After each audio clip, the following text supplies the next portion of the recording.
Continuando, gente, a gente vai entrar agora em alguns mecanismos da nossa imunidade, né? Dentre elas são as reações de hipersensibilidade, tá?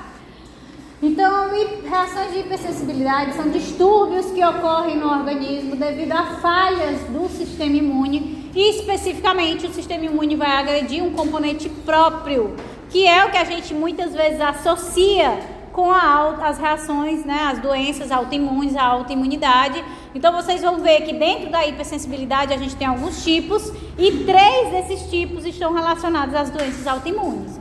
Então, ele vai reconhecer um componente próprio. Foi que a gente viu desde o começo da aula, que a função do nosso sistema imune é reconhecer um antígeno, né, externo, né, de um micro-organismo, de uma toxina. A partir do momento que ele vai reconhecer uma proteína nossa, que é produzida pelo nosso corpo, ele passa a atacar o nosso próprio corpo. Ou, além disso, né, que é o caso da autoimunidade, nosso sistema imune pode ter uma reação exagerada a um agente estranho que causa danos ao próprio organismo, né, que é o caso da reação de hipersensibilidade do tipo 1, que é a alergia. Então, aqui são os 4 tipos principais, né?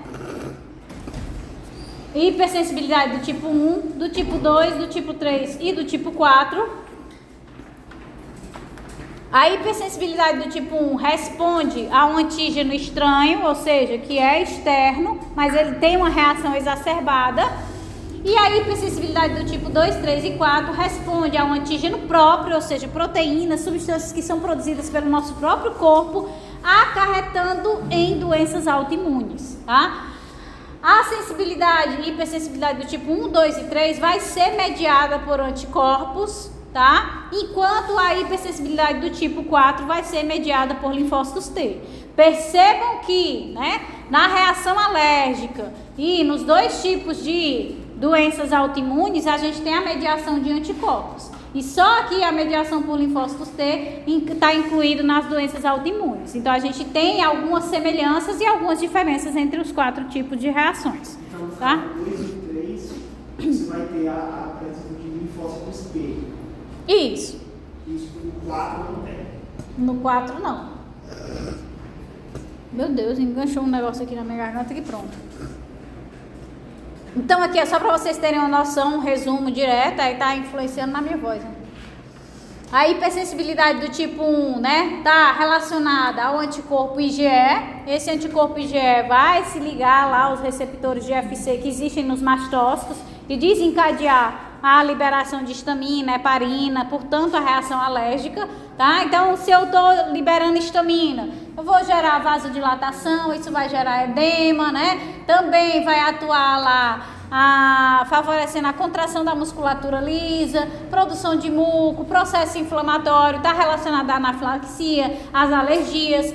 A reação de hipersensibilidade do tipo 2 também é mediada por anticorpos, mas anticorpos livres, tá? Então, IgG e IgM vão se ligar a antígenos na célula, no tecido, vão realizar o processo inflamatório, o processo de destruição, gerando a doença autoimune, tá? Nós temos alguns mecanismos relacionados a essa hipersensibilidade do tipo 2. Temos a hipersensibilidade do tipo 3, que já está relacionada a anticorpos, mas na forma de imunocomplexos, né? Quando tem vários ali se juntando e esses complexos vão se depositar ao longo de todo o corpo, ou seja, é sistêmico. Ele vai pela corrente sanguínea se depositando nos vasos e se direcionando a todos os locais do corpo, causando também inflamação, vasculite e etc., a doença autoimune. Por fim, a gente tem a hipersensibilidade mediada por células, que são os linfócitos T, que é a do tipo 4, que vai gerar ativação de linfócitos T autorreativos, ou seja, eles respondem a antígenos próprios, que vai desencadear os danos ao indivíduo. Só para ver se deu para entender. Então, tipo 1, em relação a antígeno estranho, tipo 2, 3 e o 4, antígeno Próprio. Aí 1, 2 e 3, em relação a Mediado. Isso. Então, no caso, a formação dos imunocomplexos, caso tenha antígenos, não é super. Não, não. Então, vamos iniciar com a hipersensibilidade do tipo 1, tá? A hipersensibilidade do tipo 1 é que um antígeno que normalmente não ativa a resposta imune em vários indivíduos, no indivíduo que tem aquele antígeno como alérgeno, ele vai ativar a resposta imune exacerbada. É o que a gente conhece por alergia ou atopia também, tá? Eu, por exemplo, posso comer camarão à torta e à direita, porque para mim não faz nada e na maioria da população não. Mas tem os indivíduos que são alérgicos, né? Então, para eles, os antígenos, as substâncias do camarão vão desencadear a resposta alérgica, certo? Então, o que é que vai influenciar o indivíduo ter essa resposta anômala, né? Então, fatores genéticos, é normal, né, que pais alérgicos, a criança acabe nascendo também com a tendência à alergia. Baixo peso molecular, então normalmente são substâncias que possuem um baixo peso molecular, portanto, tem uma capacidade de se difundir mais facilmente. Então, pólen, né? A degradação das proteínas do amendoim quando chega lá no estômago. Então, essas pequenas moléculas que passam a partir da degradação de alimentos, né? No caso, vai gerar moléculas de baixa solubilidade que vão causar aí vão facilmente se disseminar, né, na circulação sanguínea, causando a reação de hipersensibilidade. Tem alguns que são mais comuns, né? Camarão, amendoim, pólen, mofo. A gente sabe que desencadeiam a maioria das respostas alérgicas. Obviamente que vai ter medicamento, que são cada vez mais raras, né? Se a gente pegar de abundância da população, a maioria da população não tem essas respostas alérgicas, né? Poeira, tem gente que tem alergia à poeira também, né? Mas isso não é a maioria. Quem tem alergia é a minoria, certo? E são substâncias que, além de ter um baixo peso molecular, também possuem uma elevada solubilidade, em sua maioria, tá? Esses são os alérgenos. Então, como é que vai acontecer essa resposta? Primeiro, que a partir do momento que o indivíduo tem o contato com o alérgeno, ele vai ter uma resposta imediata, tá? Primeiro momento que tem um contato, já tem a resposta. Então, inicialmente, a gente precisa ter a ação aqui de linfócitos do perfil TH2. Esses linfócitos do perfil TH2 vão favorecer o quê? Por que eu preciso do linfócito do perfil TH2 se a gente discutiu já que hipersensibilidade do tipo 1, 2 e 3 é mediada por anticorpo? Quem é IgE existe na membrana do linfócito B? Não, existe IgM. Então ele precisa mudar de classe de IgM para IgE. Quem é que vai favorecer a mudança de classe? TH2, certo?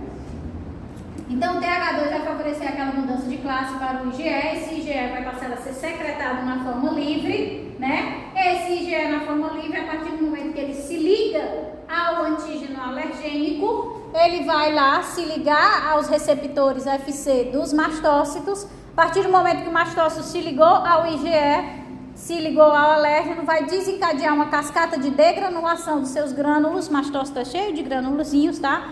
Esses grânulos vão liberar histamina, heparina e outras substâncias de ação local e também tem algumas de ação sistêmica que são os sintomas da reação alérgica. Para que isso aconteça, a gente precisa ultrapassar algumas fases, né? Para que a gente chegue à reação alérgica. Então, oi.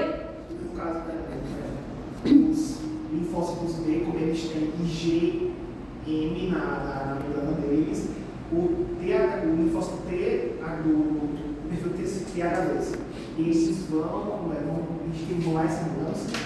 Isso.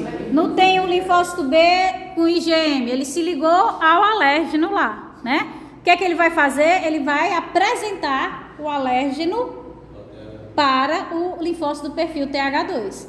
O que é que a gente percebe nesse momento, né? Para que a gente tenha uma reação alérgica, para que a gente tenha as doenças autoimunes também lá na frente, a gente precisa que tanto eu tenha um linfócito B autorreativo, ou seja, isso no caso das doenças imunes, perdão, né, autoimunes. Eu preciso tanto de ter um linfócito B autorreativo, que vai reconhecer um antígeno próprio como estranho, naqueles que são mediados por anticorpos, mas eu também vou precisar ter o quê?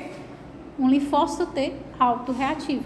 Né? Porque se ele não existir, ele não reconhece o antígeno que o linfócito B com IgM está apresentando e ele não desencadeia a mudança para as outras classes de anticorpos. Certo? Então, no caso dessas reações de hipersensibilidade mediadas por anticorpos, a gente precisa ter 2 tipos de linfócitos autorreativos. Tanto o T, que é quem favorece a mudança de classe, como o B, que vai secretar os anticorpos na forma livre. Os 4 tipos de hipersensibilidade. Não, só nas 2 mediadas por anticorpo das doenças autoimunes, que é 2 e 3. Professor, qual a explicação para, por exemplo, uma criança que a questão do camarão, por exemplo, que pode ser uma alergia desenvolvida, ela não tem mais depois de muito tempo? A gente ainda não tem, mas a gente vai entrar nisso aí, tá? Depois que a gente ver as fases, a gente vai entrar nessa parte. A gente ainda não tem uma explicação científica de que, porque eu passei minha vida toda comendo camarão e de repente eu passei eu sempre fui sensibilizado, que é o que a gente vai ver das etapas, tá? Mas eu nunca passei a degranulação e de um determinado momento eu tive a reação alérgica. Por quê? Ainda não se tem a explicação, mas em teoria passa pelas 2 primeiras fases do processo de ativação da reação alérgica, mas não chega na terceira, que é a fase mesmo ativa de liberar os mediadores, causar vasodilatação e tudo mais. Fica ali como se fosse dormente, em latência, até um determinado momento que esse fator acaba, mas ainda não tem a explicação científica de por que isso acontece. Mas a gente vai já chegar lá. Então, para que a gente tenha a reação alérgica, a gente precisa ultrapassar 3 fases, tá? A primeira delas é a etapa de sensibilização, certo? Então, o indivíduo, ele tem a primeira exposição ao alérgeno, né? Então, a gente vai ter linfócitos B específicos, né? Devido às características genéticas do indivíduo. Esse linfócito B específico que possui o que na sua membrana? IgM, ele vai lá se ligar ao alérgeno. Então, ele passa agora a poder apresentar esse antígeno alergênico para um linfócito T do perfil TH2, tá? Então, ele vai lá, ativa o linfócito T do perfil TH2, que secreta citocinas para que esse linfócito B que tem IgM vá para onde? Vá para o baço, para a zona escura do folículo germinativo. Muito bem. Então, ele vai lá, entra lá, né, nesse folículo germinativo e ele vai gerar a expansão clonal desses linfócitos B, que mudam de classe, né, com IgE na membrana. Passam lá pelo processo de ativação que a gente viu de mudança de classe. Esses linfócitos B com IgE na membrana vão se expandir clonalmente, vão gerar células B de memória e vão gerar principalmente os plasmócitos, né? Então, eles vão se diferenciar em plasmócitos que passam a secretar o IgE na forma livre. Esse IgE na forma livre pode se ligar aos receptores FC dos mastócitos. Então, a parte inicial, a fase inicial, a parte de sensibilização. Quando finalmente eu tenho aqui um linfócito B autorreativo, que vai ativar um linfócito T autorreativo, que faz com que haja a mudança de classe de IgM para IgE lá no folículo germinativo. Esse IgE na membrana é liberado finalmente na forma livre e aí ele fica circulando para se ligar aos mastócitos. Então, primeira fase de sensibilização. Tenho aqui o alérgeno, vem uma célula B com IgM na membrana, se liga a esse alérgeno e aí ela vai passar a expressar via MHC de classe 2 esse alérgeno. Ela vai apresentar para um linfócito T do perfil TH2, que é quem induz a modificação, né, da classe desses linfócitos B. Esse linfócito B, T aqui, né, ativado, ele passa a secretar citocinas que fazem com que esse linfócito B vá lá para a zona escura do folículo germinativo. Lá dentro tem outro linfócito B do perfil TH2 do folículo germinativo que secreta mais citocinas para que a mudança de classe aconteça. Aconteceu a mudança de classe, esse linfócito B, né, agora com IgE na membrana, ele vai ser apresentado ao antígeno novamente através daquela célula dendrítica, lembram lá da figurinha anterior? E agora ele está ativo. Quando ele se torna ativo, ele sofre expansão clonal, vai gerar algumas células de memória e a maioria vai gerar o quê? Plasmócitos. O que é que o plasmócito faz? Em vez de expressar o anticorpo na membrana, ele secreta na forma livre. Esse IgE livre pode vir aqui e se ligar ao receptor FC da membrana dos mastócitos. Além disso, onde é que esse IgE pode se ligar? aos basófilos e eosinófilos, porque essas duas células também possuem na sua membrana o receptor de FC. O que é FC? Lembrem lá da estrutura do anticorpo? É a parte constante aqui do anticorpo, né? Então esse FC, esse IgE pode se ligar ao receptor FC tanto de basófilos como de eosinófilos, mas a predominância é dos mastócitos, tá? Então quando a gente tem uma reação alérgica, se a gente for fazer um exame de sangue, vai dar também um aumento de basófilos e eosinófilos, certo? Porque eles também estão envolvidos nesse processo. Então, beleza. Primeira fase foi ativar, foi secretar esses IgEs na forma livre, beleza? Segunda fase é a ativação, tá? Então, o indivíduo se expõe pela segunda vez ao alérgeno, né? E aí, quando ele se expõe a segunda vez ao alérgeno, ele não vai precisar mais ativar lá o linfócito B que tem IgM, né, e tal. Ele já se liga aos IgEs que estão ligados à membrana de quem? Dos mastócitos, né? Então, ele vai se ligar aos IgE dos mastócitos sensibilizados e aí ativa e degranula esses mastócitos, liberando aminas vasoativas, histamina, heparina, enzimas, mediadores lipídicos como leucotrienos, prostaglandinas e citocinas que desencadeiam mais ainda o processo inflamatório. Então não é só histamina e heparina que é liberado pelos mastócitos, é todas essas substâncias, tá? Oi. Choque séptico, a pessoa já está na fase de ativação, né? Já está na última fase de efetivação. Eu destaco para vocês uma coisa aqui, né? Porque a gente tem a tendência de olhar aqui. A segunda fase, a fase de ativação, é quando a gente tem a segunda exposição ao alérgeno. Essa segunda exposição ao alérgeno significa que foi outro dia, outra vez? Não, porque eu não sei qual é a carga, a concentração da substância que está entrando dentro do meu corpo. Então, uma concentração de 0,1 foi responsável, vamos colocar aqui para facilitar o entendimento, por ativar os linfócitos B e converter eles em IgE. Quando vem a segunda da própria substância, né, que fica lá circulando no sangue, já vai para a fase de ativação, porque eu já tenho o IgE livre que está se ligando na membrana dos mastócitos. E aí desencadeia essa degranulação. Terceira fase é a fase de efetivação, né? Então a histamina e a heparina que foram liberadas, elas vão ter uma resposta imediata intensa, né, em até 6 horas.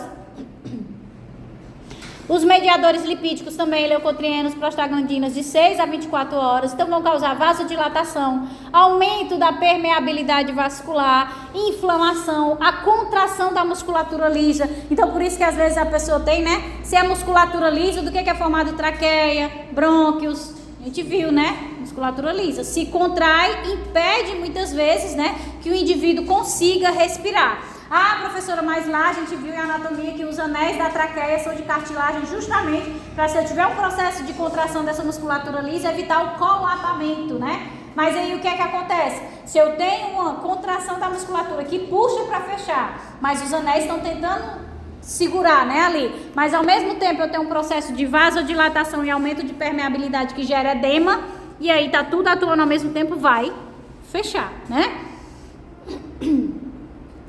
As enzimas, né, que também são liberadas, também tem uma ação imediata até 6 horas. Essas citocinas também vão induzir o processo de inflamação, de remodelagem tecidual, de recrutamento de neutrófilos. Essa é a fase de efetivação. É quando as substâncias são liberadas de fato e aí a gente tem a resposta alérgica. Nas situações em que o indivíduo passou, né, a vida todinha comendo alguma coisa, nunca teve, de repente teve, não se sabe por que de uma hora para outra ele sai da fase de ativação e entra na fase de efetivação.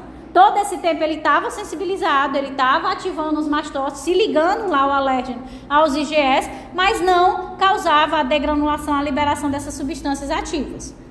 Professora, pode acontecer isso de forma forte, de repente?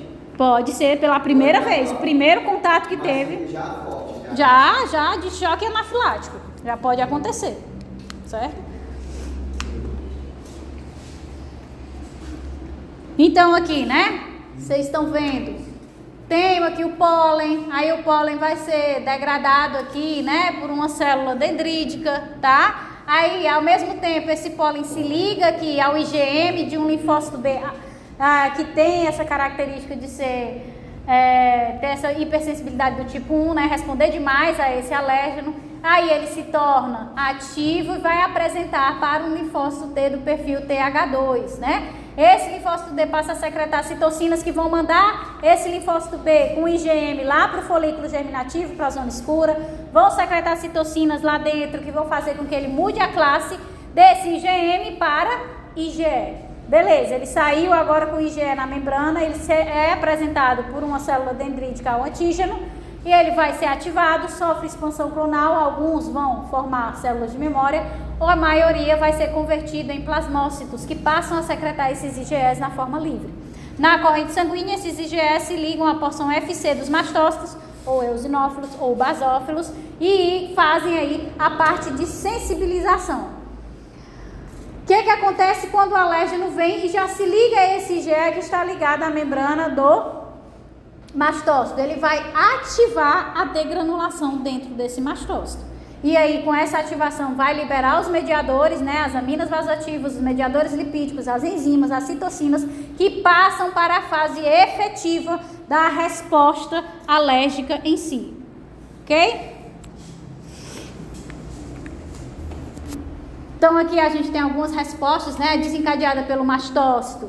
A gente tem, né, aumento da permeabilidade que causa sudação, edema, a contração da musculatura lisa vai causar broncoconstrição, vai causar hipermotilidade intestinal, processo inflamatório também pelas citocinas, pelos mediadores lipídicos, vai as enzimas desencadear o reparo tecidual, então pode haver também fibrose, né? Então tudo isso está associado àquilo que é liberado pelos mastócitos quando eles passam aí para a fase efetora da resposta de reação de hipersensibilidade do tipo 1, ou seja, a reação alérgica. E os eosinófilos, né, que também podem ser ativados pela ligação ao IgE. Também vão produzir algumas proteínas, né? Vão produzir algumas enzimas que vão atuar no reparo do tecido, vão atuar aí gerando morte de parasitas ou das células que estão em hipersensibilidade do tipo 1. Então, eles vão também desencadear alguma resposta danosa ao organismo. Mas, em sua maioria, a resposta alérgica está associada à resposta de quem? Meu Deus. O quê? A resposta alérgica está associada à resposta de qual tipo celular, principalmente? Ah, sim, é porque você não tinha entendido a pergunta. Porque não é possível. Eu ainda estou apontando aqui, não pode. A parte alérgica tem motilidade intestinal. Às vezes só causa. Porque, tipo assim, beleza, eu entendo que vai ter contração muscular, né? Só que ele não vai só manter se contraído, ou ele vai ter contração relaxada, contração relaxada. É porque lembra, acho que a gente falou sobre isso, né? No sistema intestinal, as contrações do sistema intestinal, elas não acontecem simultaneamente, elas vão acontecendo aos poucos, né? Então, por mais que ele hipercontraia e não é algo realmente constante que contraiu e fechou, ele vai desencadeando, é como se fosse a conexão entre as fibras dessa musculatura lisa. Ele vai desencadeando a resposta nas outras. Então, vai tendo aos poucos, vai desencadeando até chegar lá no final, certo? Então, vai os movimentos peristálticos só que intensamente acontecendo, ok? Então, a gente tem, né, as alergias desenvolvidas, que ainda não temos o conhecimento de por que elas ocorrem, mas aí o indivíduo, numa segunda exposição, ele não evolui para ativação e nem para efetivação. Então, ligou lá o alérgeno ao IgE que está na membrana do mastócito, mas não causa a degranulação, muito menos as consequências dessas substâncias liberadas, tá? E em um determinado momento ocorre novo contato e vão se suceder as fases de ativação e de efetivação. Mas não se sabe por que fica nesse estado latente por todo esse período, tá? Temos aqui também, né, associado a isso, os testes de alergia, como é que eles funcionam. Os testes de alergia nada mais são do que aplicações intradérmicas de antígenos, né? E aí vai se suceder todas as fases, porque a gente coloca uma concentração relativamente boa nessas aplicações para que a gente desencadeie as fases de sensibilização, ativação e efetivação, e aí com isso acontecendo no local a gente vai ter a formação de uma pápula, que é um caroço edemaciado, duro, né, e um halo eritematoso, que é o processo inflamatório que vai acontecendo ali ao redor. Então ocorre a aplicação intradérmica, os mastócitos juntamente com os macrófagos, eles estão nessa região, né, e aí vai acontecer o processo de sensibilização depois o processo de ativação, depois o processo de efetivação. Se está liberando, né, está havendo vasodilatação e inflamação, vai ter formação de edema, vai ficar avermelhado, né, todo o processo de uma reação alérgica local, tá? Aqui a gente tem, né, as principais alergias que a gente conhece: rinite, né, que é a inflamação do nariz, sinusite dos seios nasais, alergias alimentares. Então a gente pode fazer uso de antihistamínicos e até mesmo anti-IgE, né, para que esse alérgeno não consiga se ligar a esse anticorpo. Então eles vão atuar gerando processo inflamatório, produção excessiva de muco, né, até mesmo obstrução quando é uma alergia mais séria. A gente também tem, né, a alergia da asma, que é muito conhecida, e a asma é um dos tipos de alergia que a gente também tem uma dificuldade de explicar os mecanismos, porque até mesmo uma variação de temperatura é capaz de desencadear a resposta alérgica pela asma. Então o indivíduo está aqui no sol, por isso que minha mãe é asmática mesmo de passar o dia todo tomando as bombinhas, sabe? É pesado. Ela diz, não, porque eu sou essa pessoa que eu ando de pé descalço no chão, ando na rua, não tô nem aí, sabe? Eu sou muito assim, irresponsável. Aí ela diz, ai, tá chovendo, o sol tá quente, vai pegar esse mormaço, vai ficar doente. Eu, mãe, pelo amor de Deus, isso não existe não. É porque pra ela existe, entendeu? Se ela sair, ela pegar a chuva no mormaço, ela fica doente, porque ela desencadeia a resposta alérgica a isso. Então, na asma, a gente tem essa resposta, até mesmo a variações de temperatura, né? Não precisa nem ser um alérgeno, uma substância que esteja lá no organismo. Essa mudança física de temperatura já é capaz de desencadear. O tratamento é feito principalmente com corticoides, né? E aí ele vai estar relacionado principalmente ao processo de inflamação e broncoconstrição. Então, por isso que a pessoa tem os problemas respiratórios, ok? Então aqui a gente tem o choque anafilático, né, que a gente viu lá na aula de choque. O alérgeno, ele tá lá na corrente sanguínea, porque a gente tem muita alergia de contato, né? Chega aqui na pele, tem um contato, já desencadeia a resposta alérgica e tudo mais. Mas se chega na corrente sanguínea, fica mais grave, né?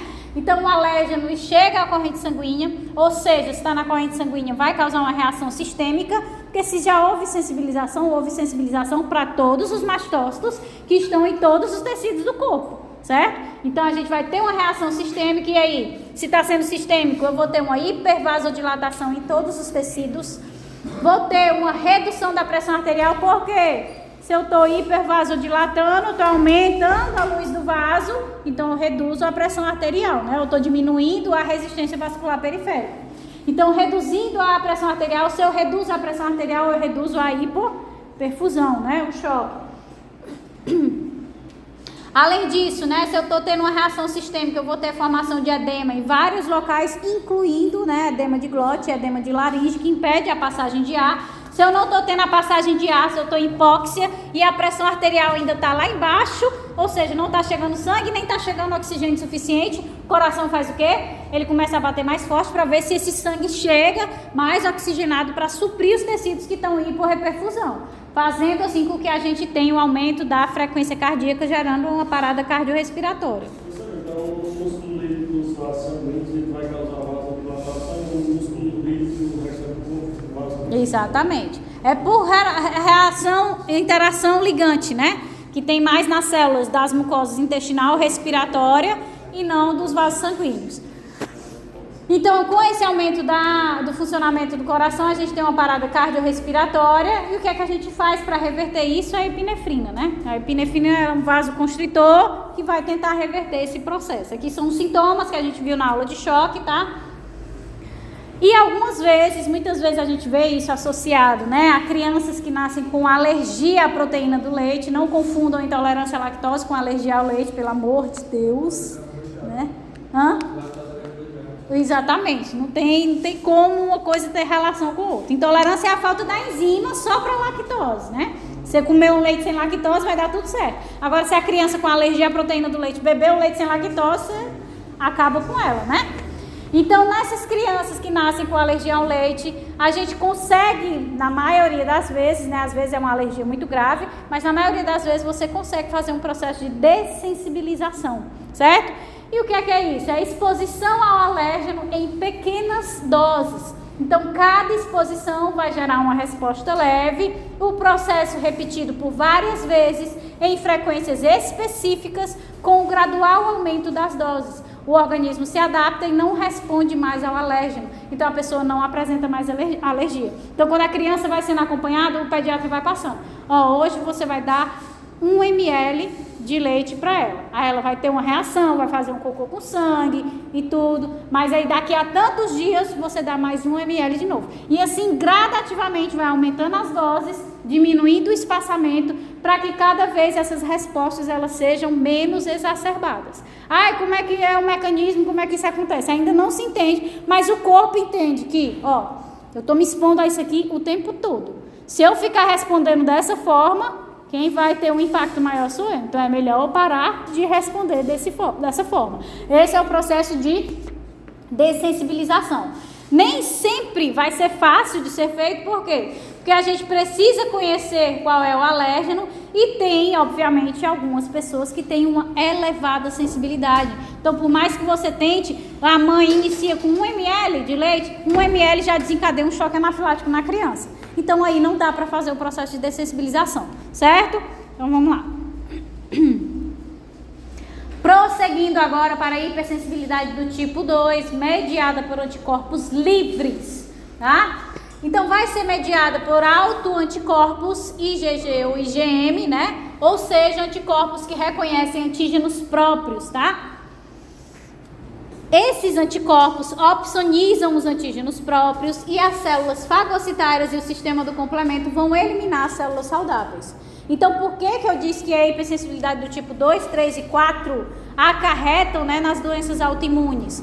Porque a capacidade do sistema imune produzir anticorpos ou células T que vão se direcionar a antígenos do próprio organismo. Então, todas as células podem ter essa composição proteica, né? Dessa proteína própria que está sendo reconhecida. E aí ele vai atacar todas as células que tiver essa proteína, que não deveria, porque são células saudáveis do próprio organismo. Mas como ele está reconhecendo como estranho, um antígeno próprio, aí ele vai acabar acarretando nessa doença. Quando a gente chegar em autoimunidade, vocês vão entender como é que esse mecanismo vai acontecer, né? Por que a gente tem a formação desses linfócitos, seja B ou seja T, que são autorreativos, ou seja, que reconhecem antígenos próprios.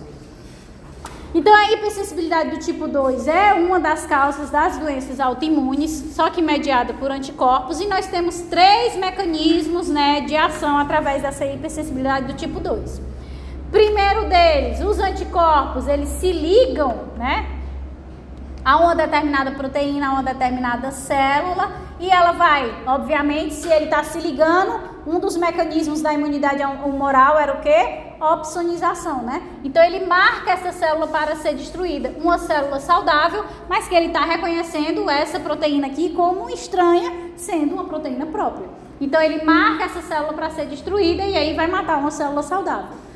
Segundo mecanismo, né? Essas células vão morrer através do processo inflamatório mediado pelo sistema do complemento.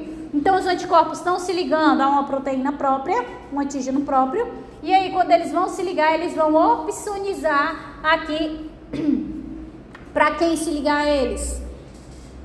Quem é que é a via do sistema do complemento mediada por anticorpos? A via clássica. Então, vem a C1, se liga a esses anticorpos e o que é que ela faz? Ela vai desencadear a C3 convertase, C5 convertase, e a C5b vai recrutar C6, C7, C8, que recruta várias C9s, que formam um complexo que perfura a membrana da célula saudável, tá? Então, primeiro, é direto por opsonização para células fagocitárias. Segundo, é por ativação da via clássica do complemento. E o terceiro mecanismo, né, é quando ele causa a disfunção celular mediada pelos anticorpos. Então, ele vem aqui, ó. Aqui a gente tem a acetilcolina que vai interagir com o seu receptor para desencadear a resposta, o impulso nervoso. Se eu tenho um anticorpo que se liga a esse receptor, ela impede a interação com a acetilcolina, portanto, impede a funcionalidade dessas células aqui, certo? Então, são os 3 mecanismos que ela vai desencadear a doença autoimune. Aqui, como tem lá no livro de vocês, né, são alguns dos exemplos de doenças relacionadas à hipersensibilidade do tipo 2. Então, tem a anemia hemolítica autoimune, né, que os anticorpos vão ter afinidade por proteínas da membrana dos eritrócitos, aí opsoniza esses eritrócitos para serem destruídos. Tem aqui síndrome de Goodpasture, né, que vai ter também a afinidade por proteínas nas membranas dos glomérulos renais e alvéolos pulmonares. Então eles marcam essas células renais e dos pulmões para serem destruídas por células fagocitárias. Consequentemente, a pessoa vai ter perda de função pulmonar e perda de função renal, né? Miastenia graves, né, que ele vai interagir com o receptor da acetilcolina, causando a disfunção celular. A doença de Graves também, para o hipertireoidismo, também de Hashimoto, né, que é para o hipotireoidismo, também tem essa mesma função. O anticorpo vai lá, se liga a receptores e impede a função normal, ou seja, disfunção celular, causando a doença. Então vocês vão ver que na reação de hipersensibilidade do tipo 2, a gente tem esses 3 tipos de mecanismo. Destrói a célula porque interage diretamente com ela, destrói a célula através da mediação pelo sistema do complemento ou por disfunção celular, certo? Então a gente vai ver alguns exemplos, mas isso aqui é para vocês verem, tá? Na aula de hoje à tarde, né? As especificações das doenças autoimunes.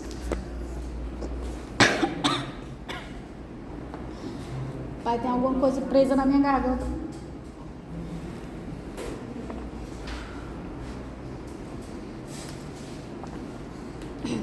Então aqui, um dos exemplos que eu mencionei, né? A anemia hemolítica autoimune. Vem esses anticorpozinhos aqui, né? Se ligam à proteína de membrana dos eritrócitos e marcam ele para ser destruído. Aí a pessoa fica com anemia, por quê? Porque os eritrócitos dela vão sendo destruídos, porque está interagindo aqui, está sendo marcado pelos anticorpos. Esse aqui é só porque eu peguei essa figurinha da reação de Cumbs, que é para saber se a pessoa tem a anemia autoimune, né? Porque aí se ele se ligar a esse anticorpo, ele se liga especificamente a esse anticorpo, então ele já mostra que a pessoa tem essa doença.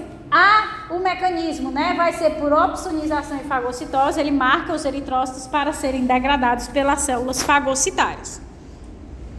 Segundo exemplo, a gente tem aí a síndrome de Goodpasture, né? Também é uma reação de hipersensibilidade do tipo 2, e o mecanismo já vai ser inflamação mediada pelo sistema do complemento e o receptor de FC. Então, como é que vai acontecer? O que é que acontece? Esses anticorpos, né, que estão sendo gerados, que são anticorpos autorreativos, eles vão ter a atração pelas células por proteínas que existem nas células dos glomérulos e nas células dos alvéolos pulmonares. Por que não vai atacar outros tecidos do corpo? Porque somente nas células pulmonares e nas células dos rins que a gente vai ter essa proteína sendo expressa. Então ele vai lá, marca essas células, se ele está se ligando a esse receptor, está marcando elas para serem destruídas. Elas vão ser destruídas, causando principalmente o dano renal e o dano pulmonar, certo? Estou esquecendo de passar. Oi.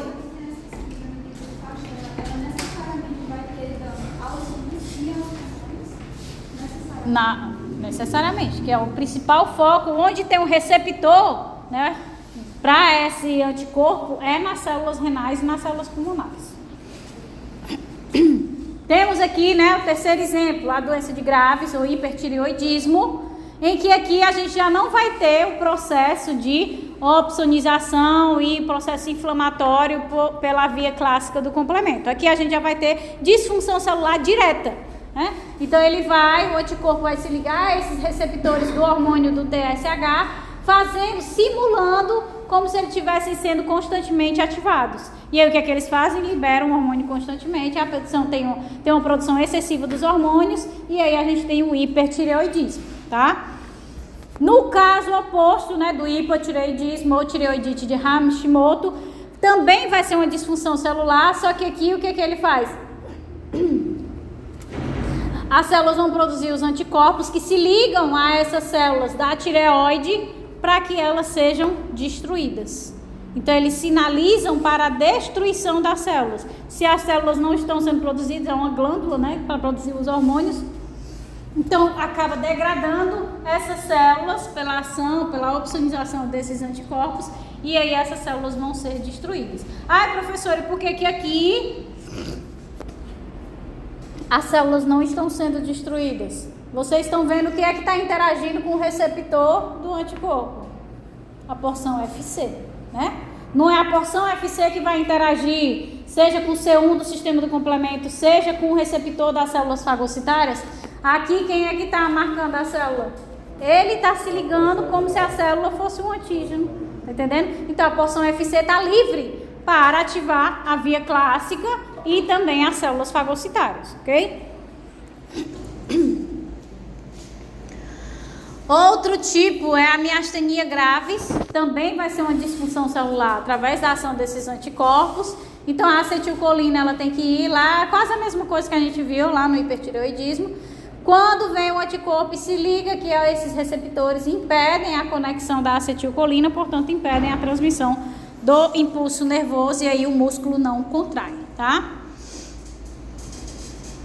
Terceiro tipo de hipersensibilidade, a hipersensibilidade do tipo 3, é desencadeada pela formação de imunocomplexos. Em vez de ser o anticorpo livre, agora são os imunocomplexos, tá? Que não foram removidos adequadamente. Então, esses imunocomplexos se depositam nos tecidos e acabam recrutando células fagocitárias em excesso, que acabam causando danos teciduais e bloqueio de vasos sanguíneos. Também está relacionado, obviamente, às doenças autoimunes. O que é que vocês conseguem diferenciar da hipersensibilidade do tipo 2 e a hipersensibilidade do tipo 3? A do tipo 2 ela é específica, né? Ela vai atacar um determinado tipo de célula. Vai atacar o eritrócito, vai atacar as células renais ou as células pulmonares, vai atacar as células dos neurônios ou vai atacar ali as células da tireoide, tá? No caso da hipersensibilidade do tipo 3, o que é que esses imunocomplexos desencadeiam? Eles desencadeiam um processo inflamatório sistêmico, tá? Então, como os imunocomplexos, eles circulam, né, na corrente sanguínea, eles vão se depositando ao longo de todos os locais. E aí, com esse depósito sistêmico, eles vão causando principalmente vasculite, né? Então, vai causando lesão endotelial. Se eu estou tendo lesão endotelial acontecendo em vários locais, o que é que eu tenho? Um aumento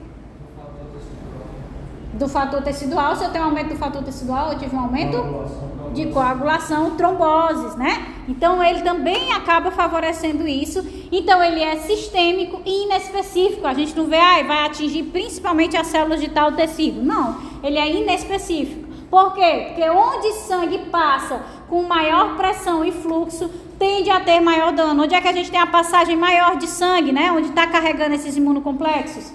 Glomérulos, os rins que fazem a filtração, né?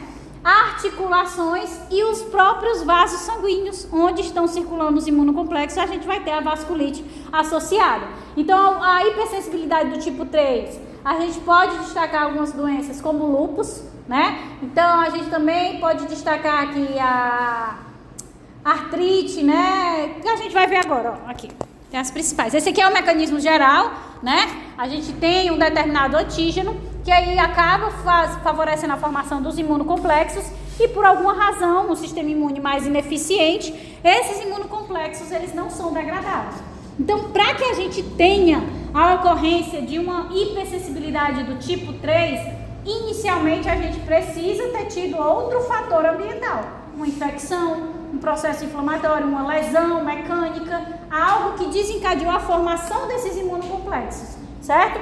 Então, esses imunocomplexos não são degradados e aí ficam circulando na corrente sanguínea e por onde eles mais circulam, eles vão se acumulando nos vasos, nos glomérulos, tá? Nas articulações.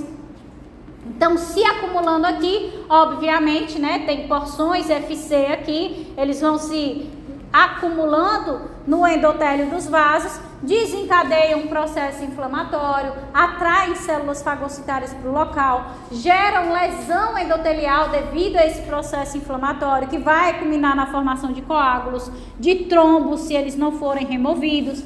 Então, assim, a gente tem o processo inflamatório sistêmico se formando nessa reação de hipersensibilidade do tipo 3, certo? Então, um dos exemplos, né, que vocês têm de hipersensibilidade do tipo 3 é o lúpus eritematoso sistêmico, tá? Então, obviamente, o indivíduo ele precisa ter a predisposição genética. Por que eu falo isso? Não é mediada por anticorpos. Então, eu tenho que ter um linfócito B autorreativo, mas eu também tenho que ter o linfócito T, né, autorreativo. Porque senão não vai ter quem faça a mudança de classe deles para a porção aí para o IgG que fica circulando de forma livre, tá? Então a gente precisa primeiro ter a predisposição genética e aí a gente precisa ter alguma célula devido à radiação, uma infecção, algum fator que cause a morte celular programada, ou seja, a apoptose de determinadas células no organismo.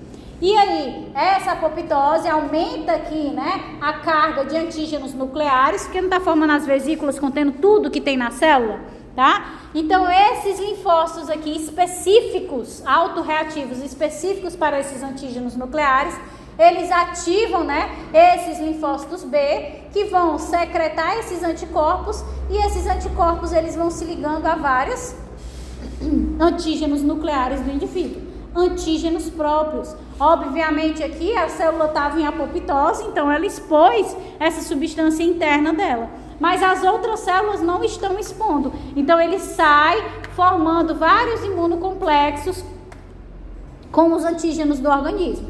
O que é que vai acontecer, né? Vem aí toda a resposta imune para esses anticorpos interagirem, ali está representando, né, a ativação do linfócito TCD4, que vai desencadear a mudança de classe.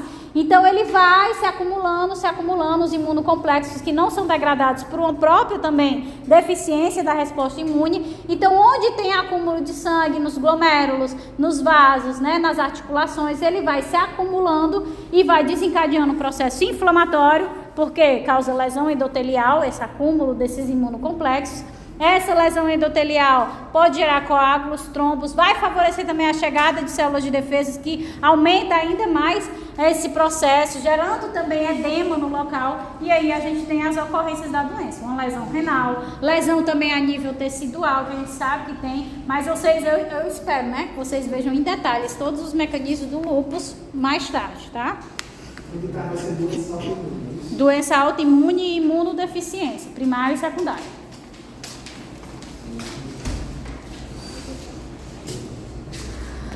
Nós também temos, né, como tipo de reação de hipersensibilidade do tipo 3, a síndrome do anticorpo antifosfolípide, tá?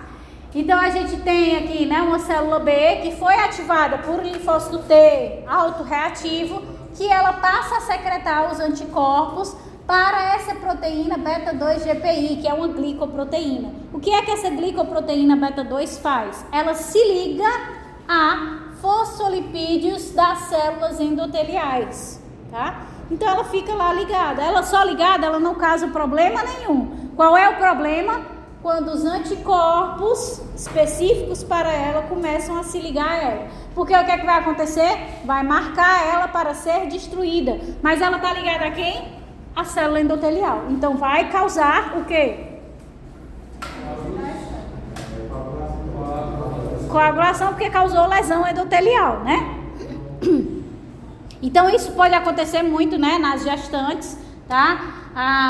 Chegou lá, começou a produzir os anticorpos, aí causou lesão endotelial, vai formar o trombo e vai acabar obstruindo ali esses indivíduos, tá? Então a gente tem inicialmente, principalmente, né, o acúmulo dos imunocomplexos, que causa uma vasculopatia, essa vasculopatia, né, inflamação dos vasos, vai causar uma trombose e aí a gente tem a complicação na gravidez. Mas isso pode acontecer para qualquer outro processo, como por exemplo, é muito comum que o indivíduo, a principal doença autoimune que se manifesta nos indivíduos com a imunodeficiência adquirida, né, que é a AIDS, tá, que estão infectados pelo HIV. Por quê?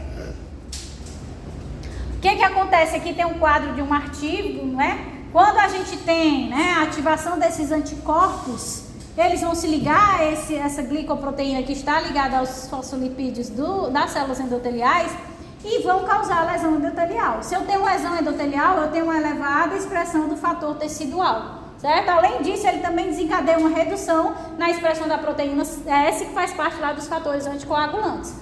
Se eu tenho um aumento do fator tecidual, eu tenho um aumento de coagulação, um aumento de trombose, e aí vou ter a formação dos danos. Esse é o mecanismo patológico geral da doença. No caso dos pacientes da imunodeficiência adquirida, né, da AIDS, o que é que a gente observa? Quando o paciente começa o tratamento, ele começa a ter a manifestação da doença. Por que isso acontece? O que é que a AIDS faz principalmente? Não, a doença. O que é a doença principalmente? Imunodeficiência, porque ela faz o quê? Com qual célula? Linfócito T, né? Ela diminui substancialmente a concentração de linfócitos T. Se eu não tenho linfócitos T sendo produzidos, eu vou ter ativação do linfócito B autorreativo? Não. Então a doença não se manifesta até que o indivíduo comece o tratamento.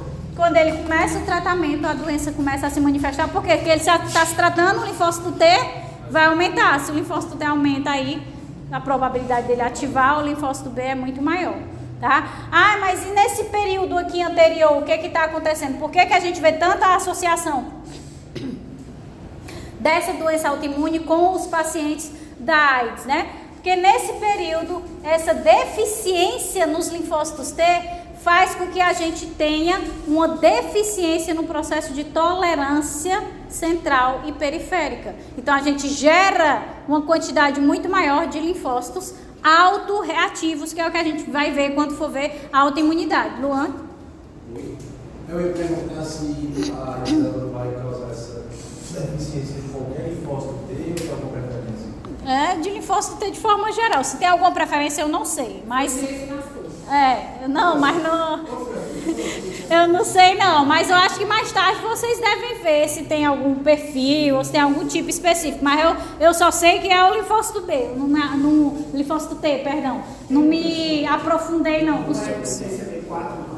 É o CD4, é auxiliar, isso aí se é o CD4 auxiliar, mas se é do perfil TH1, TH17, aí eu já não sei. Essa é a Então, em pacientes infectados pelo HIV, quando a contagem de CD4 diminui além de um limite, a doença autoimune ainda não está presente, né? No máximo, o que é que está sendo gerado nesse período aqui em que os linfócitos T estão caindo? Os linfócitos autorreativos, tá? Tanto T como B.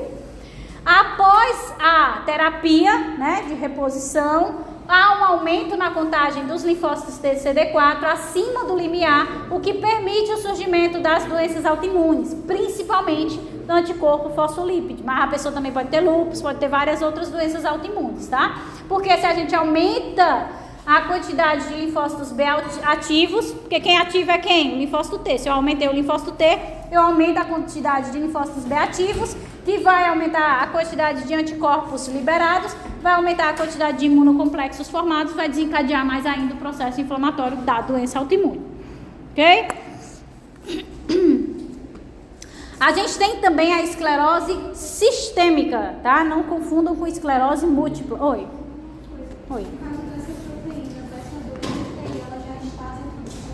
Ela é produzida no fígado, ela é produzida naturalmente, tá? Opa!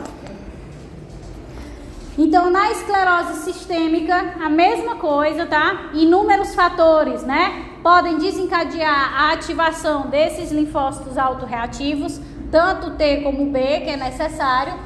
E aí a gente vai ter o acúmulo desses anticorpos que vão causar a vasculite e os danos principalmente aí, né? Aos pulmões, à musculatura dos vasos, aos rins, às extremidades dos dedos, tá? Então a gente tem essa característica de cianose, também começa a ulcerar, a ponto, obviamente, né, necrosando pela falta de chegada. Por quê? Porque nessas regiões nós temos as substâncias que são tem mais afinidade pelos anticorpos que estão sendo sintetizados. Então percebam, idade, né, um processo inflamatório, qualquer lesão mecânica, uma infecção pode desencadear, né, a ativação desses linfócitos autorreativos, a geração de antígenos que ativa esses linfócitos autorreativos, e eles vão atacar as células endoteliais indiretamente. Por quê? Porque esses imunocomplexos vão se depositando, né? Enquanto a gente vê que na hipersensibilidade do tipo 2 os anticorpos eles vão ter uma atração direta para um antígeno próprio, no caso da hipersensibilidade do tipo 3, eles têm uma atração indireta, né? Porque eles vão formando os imunocomplexos que se depositam nas células saudáveis. Então essa atração é indireta, enquanto na 2 é direta. E aí esses imunocomplexos desencadeiam a vasculopatia e etc, até mesmo a inflamação crônica, que vai causar aí fibrose e perda de função em vários órgãos. Por fim, a gente tem a hipersensibilidade do tipo 4, que vai ser finalmente aquela mediada por células T, tá? Então, os linfócitos T são apresentados via MHC de classe 1 e MHC de classe 2 a antígenos próprios e os reconhecem como estranhos. A partir de então, tornam-se ativados e no momento em que encontram as células que contêm aquele antígeno próprio, causam a morte dessas células e, por fim, lesão tecidual. Como a gente sabe que toda a vida esses linfócitos eles precisam passar pelo processo de apresentação e então ativação, ele é um processo mais lento, tá? Então os dois mecanismos. Oxente, não tá ligado não, meu filho?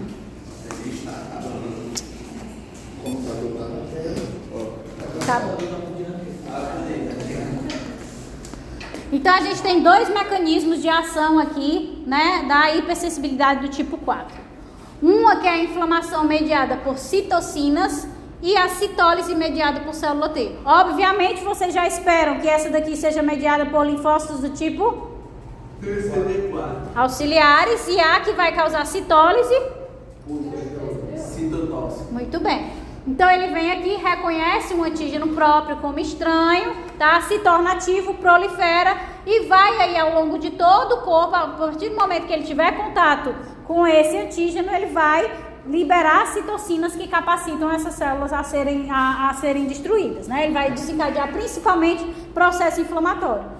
No caso da citólise, ela também reconhece um antígeno próprio e aí quando ele chega perto da célula que tem aquela proteína, ele causa a morte, né, pela secreção de granzima e perfurina, causa a morte direta da célula, tá?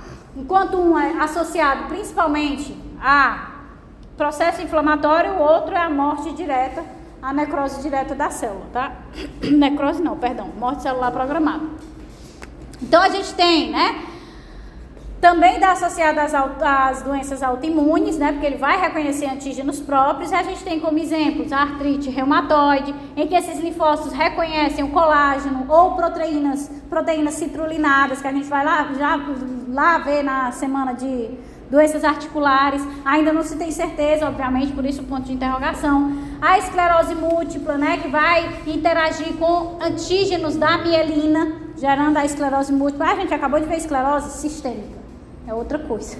A múltipla é outra, tá? A sistêmica é do tipo 3, imunocomplexo, e a múltipla é do tipo 4, por células T.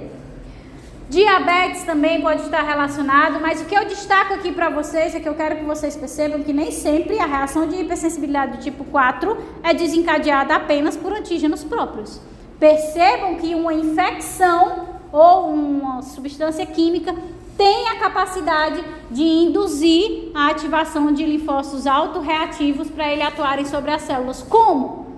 Essas substâncias mimetizam a antígenos próprios. Elas são extremamente similares. E aí o corpo acha que está atacando as substâncias da bactéria, quando na verdade está atacando as substâncias do próprio corpo. Certo? Então a gente tem aqui como exemplo, né, a diabetes insulino dependentes. Então as células T elas vão destruindo as células beta pancreáticas. E aí se eu não tenho as células beta, como é que eu vou produzir a insulina, né? Então vai diminuindo a capacidade de redução. Eles reconhecem como estranhas as proteínas da célula beta pancreáticas. Temos a esclerose múltipla, né? Existem duas hipóteses, né, para que a gente tenha o desencadeamento da esclerose múltipla. Primeira, que antígenos infecciosos que possuem mimetismo com antígenos do sistema nervoso central são engolfados pelas células apresentadoras de antígenos, apresentados aos linfócitos TCD4, né, que é esse daqui. Então percebam, tá aqui o vírus, quando ele é degradado, ele é apresentado como esse coraçãozinho. E aí ele ativa esse linfócito T do perfil TH17. Por coincidência, as proteínas da bainha de mielina também têm esse mesmo formato de coraçãozinho. Então o linfócito invade aqui o sistema nervoso e começa a atacar a bainha de mielina. Se eu não tenho bainha de mielina, eu não tenho um impulso nervoso e uma velocidade eficaz, né? Segundo, né? Ou um estresse um processo inflamatório, fatores genéticos vão causar danos à proteína de mielina, liberando os fragmentos dela, os antígenos dela, que vão induzir a resposta autoimune. Então aqui, por determinadas doenças, por uma lesão mesmo, por doenças genéticas ou por estresse, a proteína da mielina vai sendo degradada e liberando seus antígenos. Esse antígeno vai ser engolfado pelas células apresentadoras de antígenos, que apresentam para o linfócito do perfil TH1, e ele começa a ir direto. Eu não preciso mais aqui receber da célula apresentadora, não. Já vou direto lá na bainha de mielina a atacar diretamente essa bainha, certo? Então são os dois mecanismos, mimetismo e por degradação direta por algum fator ambiental. Só sabe se tem algum agente infeccioso assim conhecido que faça esse mimetismo para esclerose múltipla? Alguma associação? Não, eu acho que tem, mas eu não estou me lembrando não. Mas tem inclusive no Hobbes, viu? Falando. Professora, a senhora ouviu falar da doença dele, que é bem parecida com a esclerose múltipla. Não. A senhora falou aí desse estresse, não sei o que mais, tal, eu lembro que assim, lá onde eu nasci, tem uma mulher, tipo assim, ela está com diagnóstico entre esclerose múltipla e glaucoma. O primeiro diagnóstico foi esclerose múltipla, e depois o outro neurologista disse, não, é doença Friedreich, só que o outro disse assim, não, é esclerose múltipla, ele está em. Só que, por exemplo, ela teve uns episódios com dor de cabeça e com a diplopia, que é a visão dupla, aí tem melhorado. Aí o que acontece? Depois ela sofreu uma tentativa de estupro. Nessa tentativa de estupro que ela teve, depois de alguns meses dela ir andar, ela não queda, do nada. Aí foi que ela começou a perder os movimentos. Aí foi que foi o primeiro diagnóstico de esclerose múltipla. Será que esse estresse pode ter sido desencadeador disso? Pode, porque ele pode ter degradado, né, a bainha e ativado os linfócitos autorreativos, né? Aqui no caso, ó, esse linfócito aqui que está sendo ativado por conta da infecção, né, de mimetismo, ele não é um linfócito autorreativo. É só porque ele não consegue discernir o que é próprio e o que é do organismo infeccioso. Já esse daqui é um linfócito autorreativo. Ele não é para reconhecer proteínas da bainha de mielina, certo? Ele é um linfócito autorreativo. Aí no estresse causou a liberação dessa proteína e ele passou a ser ativado. Então, esses eventos vão ativar as células TCD4, que produzem citocinas inflamatórias e vão se diferenciar no perfil TH1, que secreta principalmente o interferon gama, ou do perfil TH17, que vai secretar interleucina 17 e interleucina 22, tá? Que vão atuar inflamando, né, causando lesão.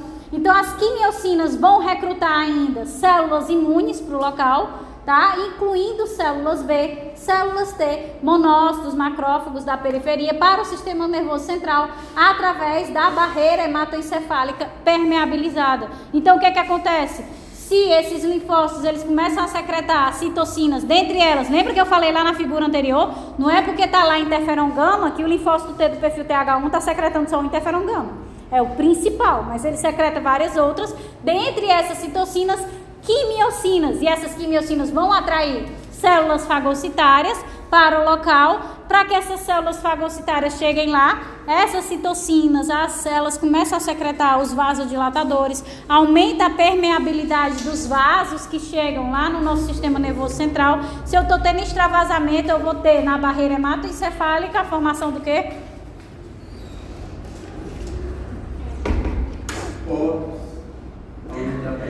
Edema, né? Tem a formação do edema, porque está extravasando e tudo mais. Então vai ter a formação de edema e aí a gente vai tendo um acúmulo das lesões, tá? Outro tipo também de doença autoimune relacionada à hipersensibilidade do tipo 4 é a artrite reumatoide, né? Em que ela vai ter aí essas células T atuando sobre o colágeno ou sobre proteínas citrulinadas, ainda não temos essa definição, certo? E aí ela vai ter um processo inflamatório mediado por linfócitos tanto do perfil TH17 como do perfil TH1, e a gente ainda não tem a resposta clara de qual é a participação dos anticorpos ou dos imunocomplexos no processo de ativação desses linfócitos T. A gente sabe que os danos, a patologia em si é desencadeada principalmente pelo processo inflamatório feito pelos linfócitos T desses dois perfis. Mas anteriormente eles precisam ser ativados através da ação principal de anticorpos, que a gente ainda não tem a clareza de como esse mecanismo acontece, tá? Então vai atuar lá, né? A gente vai ver a composição lá na semana das doenças articulares, que tem muito colágeno e tem essas proteínas citrulinadas, então por isso que acaba sendo um alvo específico, que eles não deveriam atuar sobre, uma vez que faz parte da nossa própria composição, certo? Então a pessoa fica com esse aspecto das mãos toda torta, né? Porque vai causando processo inflamatório lesivo nessas articulações. Que horas são, hein? Deixa eu ver em que slide tá. Acho que amanhã a gente conclui, né? Porque é a comunidade.